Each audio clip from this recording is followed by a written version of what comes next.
మీ car EMI కట్టలేకపోతున్నారా? మీ car EMI మేము కడతాం. ఈ నెంబర్కి కాల్ చేయండి. మామూలుగా ఓ పచ్చ అరటి పండు ధర 5 రూపాయలు చెబితే అంత రేటా 4 రూపాయలకి ఇవ్వరాదు అని బేరాలాడదాం. అఫ్ కోర్స్ ఇది న్యాచురల్ కదా.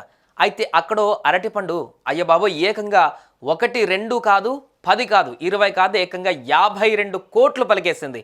అరటిపళ్ళ వంశానికే ఓ అద్భుతమైన ప్రతిష్టను తెచ్చిపెట్టేసింది.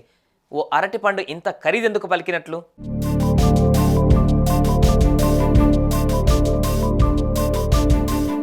అక్కడంతేనండి, బోర్డు మీద రంగులు వెదజల్లేస్తే దాన్ని చూసి what a wonder, fabulous picture అంటూ కోట్లు పెట్టి కొనేస్తారు. అలాంటి చోట ఇటలీలో కాన్వాస్ మీద మనలాంటి సామాన్యులకెవరికీ అర్థం కాని పెయింటింగులేసి కోట్ల రూపాయలకు అమ్మేసే మోరిజియో కాటెలాన్ అనే ఓ చిత్రకారుడు ఈసారి వెరైటీగా బజార్లో ఓ అరటి పండును కొనిచ్చి దాన్ని ఓ టేప్ పెట్టి గోడ కతికించేసి పనిలో పనిగా దానికి కామెడియన్ అని పేరు కూడా పెట్టేశాడు.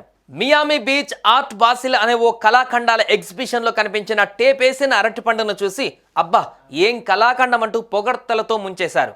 ఒకరు కొన్నేళ్ల కిందట దాన్ని ₹1 కోటి కొనేసి ఇంటికి పట్టుకెళ్లాడు. తాజాగా అదే రకం మరో అరటి పండును టేపుతో అతికించేసి దాన్ని వేలం వేస్తే క్రిప్టో కరెన్సీని కనుగొన్న జస్టిస్ సన్ అనే ఆయన ఏకంగా ₹52 కోట్ల దాన్ని వేలం పాటలో పాడేసి ఇంటికి పట్టుకెళ్ళిపోయాడు. మరి ఆ అరటి పండులో ఉన్న స్పెషాలిటీ ఏంటో, దాన్ని ఆయన అంత డబ్బు పెట్టి ఎలా కొన్నాడో తెలియక దాన్ని అమ్మకానికి పెట్టినోళ్ళ బుర్రలు బద్దలు కొట్టేసుకుంటున్నారు. అరటిపండు 52 కోట్ల కాస్ట్ సంగతి ఏమిటో కానీ దాన్ని కొన్న జస్టిన్ సన్ మాత్రం మరోసారి వరల్డ్ వైడ్గా వార్తల్లోకి ఎక్కేశాడు. ఇంతకీ ఆయన ఎందుకు అంత కాస్ట్ పెట్టి ఆ అరటి పండును కొన్నట్టు?